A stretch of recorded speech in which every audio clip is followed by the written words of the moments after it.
This is Dennis Daly with L. David Mark's 101 Epic Events That Shaped Human History. The alphabet. Back in a moment.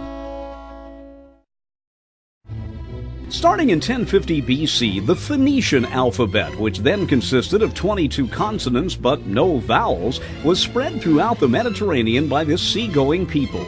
Every place that had a seashore seemed to have traded with the Phoenicians, and when they began using their alphabet as an easy way to keep track of trades, it was soon adopted.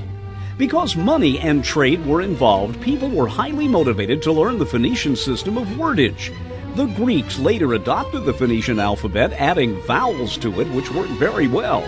The final touch came with the Romans, who refined it, leading to the alphabet we use today. Our alphabet. Another of L. David Mark's 101 Epic Events That Changed History. I'm Dennis Daly.